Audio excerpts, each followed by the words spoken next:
Should I had a camera, I'd get a picture with you. You gonna have a cell phone?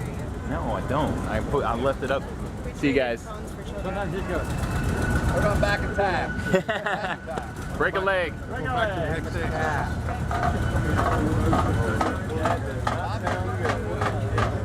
Ooh, that sounds wicked.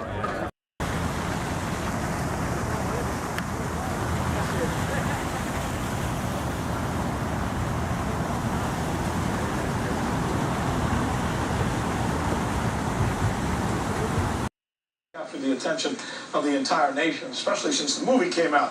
One man with particular interest is right here in South Florida.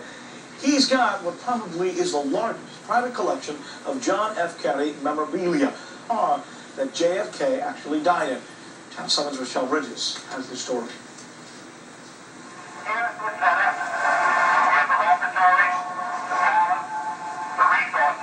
The real car is in Detroit, but for folks who've only seen JFK's 1961 presidential parade Lincoln in the movies, this custom-made replica is the next best thing. Look at here's the presidential seal. See?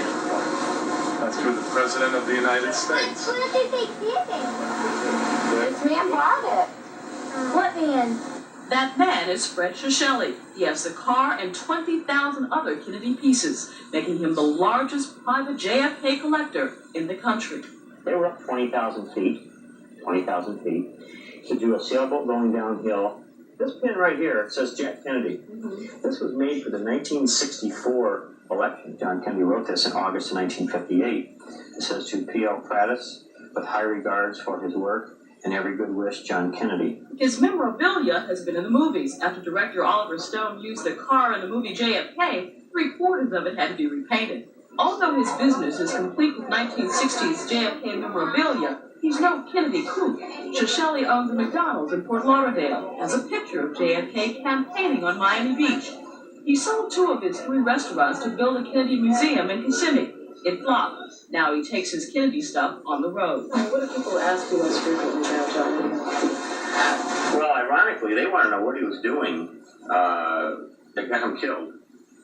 And that's a question that I guess you can answer if you really want to stand and take 45 minutes politically what he was doing that got him killed. A lot of people feel he must have been doing something that got him killed. Now, in many of the movies, the association was ending the Vietnam War. He started collecting when he was 9 years old. I told my teacher at exactly noon on Friday, November 22nd. I said, you know, Mrs. Reuter, I want to meet him someday. And she said, well, that's good. At 2:30 in the afternoon, she walked up to me. She actually walked out of the room. She came back in crying. She walked directly to me. She started hugging me and crying. She said, he's dead. Everybody has a hero, Shelley says. Kennedy isn't a bad one to have. Rochelle Bridges, Channel 7 News. Shelley says he hopes to someday open a museum near the Kennedy Space Center, honoring, of course, JFK. That traffic today may have been caused by a reproduction of JFK's iconic convertible limousine. Today, we got an exclusive look at it and a ride around downtown Dallas. President Kennedy had a telephone. He can talk to the White House. This is the president. It's like a time machine. This is a 1961 Lincoln. Specifically built. It's from the exact blueprints of Kennedy's car. Down to the smallest detail. The radio's upside down. To produce a trip right back to the era of JFK. These are called jump seats. This replica of his presidential limousine. This is from the original bolt of material from President Kennedy's car. Is so close to the real thing. You get that moment of silence where it's just like, really? I mean, it's here? Something unbelievable. It's become a favorite of photographers. Some of the flags, the interior of the car. Amateur and professional. Tomorrow, the car will star in the Stephen King-inspired series 11/22/63. This is the 9th movie that this car has been in. It first appeared in Oliver Stone's movie JFK in 1991.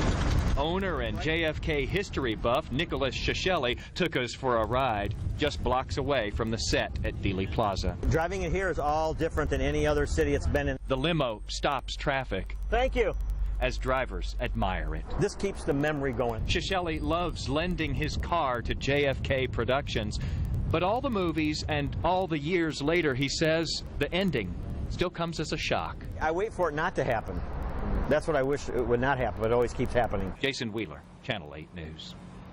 That time may fade, so one Broward man has made it his mission to take Americans on a tour inside Camelot. 7's Craig Stevens has a story. Unfurling the flag on this perfect replica of John F. Kennedy's limousine brings back memories of that November day in Dallas. What happened here in that 6 seconds defined America, and we're still talking about it today. The President and First Lady greeted the cheering crowds from the limo. It appears as though something has happened in the motorcade group. But no one realized the horror to come. President Kennedy has been shot. Nick Shelley was just a kid when that happened. They couldn't figure out what was happening. What do you mean he was shot? What do you mean he's dead? The end of the president's life marked the beginning of a lifelong passion for Nick, collecting all things Kennedy. I got to know many of the Kennedy family members, and they have helped me build my collection. He now owns more than 10,000 items. This photograph was actually taken on US 1 in Miami.